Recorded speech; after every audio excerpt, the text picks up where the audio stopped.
வணக்கம் மக்களே, இந்த வீடியோவில் நம்ம என்ன செய்தி பார்க்க போகிறோம்னா, மருத்துவமனையில் என்எஸ்கே படுக்கையில் இருந்து பணம் எம்ஜிஆர் வந்து சென்றதை சரியாக கணித்த கலைவாணர் சுந்தரராஜன் சுவாரஸ்ய தகவல். வாங்க என்ன தகவல் என்ன செய்தின்னு இந்த வீடியோவில் விரிவாக பார்க்கலாம். அதுக்கு முன்னாடி முதன்முறையாக நம்ம சேனலை ஃபஸ்ட் டைம் பார்க்குறீங்கன்னா சப்ஸ்கிரைப் பண்ணாதவங்களாம் சப்ஸ்கிரைப் பண்ணிக்கோங்க. பெல் பட்டன் சிம்பல் அமைக்கி நம்ம சேனலோட நோட்டிஃபிகேஷனை எனபிள் பண்ணிக்கோங்க. நாங்கள் போடுற வீடியோ எல்லாமே உங்களுக்கு உடனுக்குடனே வந்து சேரும். கலைவாணர் என்எஸ்கே மருத்துவமனையில் அனுமதிக்கப்பட்ட போது நடந்த சுவாரஸ்யமான நிகழ்ச்சி குறித்து நடிகர் சுந்தரராஜன் விவரித்துள்ளார். நகைச்சுவை மேதை கலைவாணர் என்எஸ்கே கடந்த 1936ஆம் ஆண்டு வெளியான சதி லீலாவதி திரைப்படத்தின் மூலம்தான் தமிழ் திரையுலகில் அறிமுகமானார். திரைப்படங்களில் தனக்கென ஒரு பாணியை கையாண்டு மக்களை சிரிக்க வைத்ததோடு சிந்திக்கவும் வைத்தார் கலைவாணர். நாகர்கோவில் அடுத்து ஒலிகினசேரியில் 1908ஆம் ஆண்டு நவம்பர் 29ஆம் தேதி பிறந்த என்எஸ்கே கிருஷ்ணன் வறுமை நாள் நாடக கோட்டையில் சோடாவிற்கும் பயனாக தன் வாழ்க்கையில் தொடங்கினாங்க. என்எஸ்கே சிறு வயதிலேயே நாடகங்கள் ஆர்வம் ஏற்படுத்தி நடிக்க தொடங்கினாங்க. சதிலீலாவதி திரைப்படத்தில் அறிமுகமானாலும் அவரது இரண்டாவது படமான மேனகா திரைப்படத்தில் தான் முதல்ல வெளிவந்தது. மேனகாவின் வெற்றி பட்டி தொட்டி எங்கும் கலைவாணனுடைய நகைச்சுவை கொண்டு சேர்த்தது.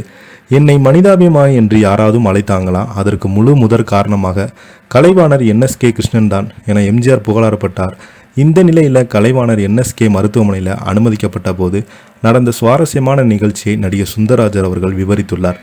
கலைவாணர் மருத்துவமனையில் இருக்கும் பொழுது எம்ஜிஆர் பார்க்க சென்றார். அப்போது மருத்துவர்கள் கலைவாணருக்கு மருந்து கொடுத்த நிலையில் 4 மணி நேரத்துக்கு பிறகுதான் யார் வேண்டுமானாலும் அவரை பார்க்கலாம் என்று சொல்லியிருக்காங்க.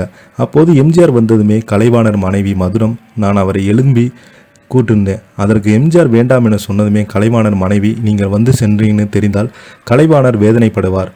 அதற்கு எம்ஜிஆர் மருத்துவர்கள் 4 மணி நேரத்துக்கு பிறகுதான் எழுப்ப சொன்னாங்க. இப்போது கலைவாணரை எழுப்பினார் என்றால் நான் வேதனைப்படுவேன் என்று எம்ஜிஆர் கலைவாணரிடம் மனைவிடம் சொல்கிறார். நான் மாலை வந்து பார்த்து கொள்கிறேன், நீங்கள் கலைவாணரை பத்திரமாக பார்த்து கொள்ளுங்கள் என்று சொல்லிவிட்டு எம்ஜிஆர் கிளம்பிட்டாரா.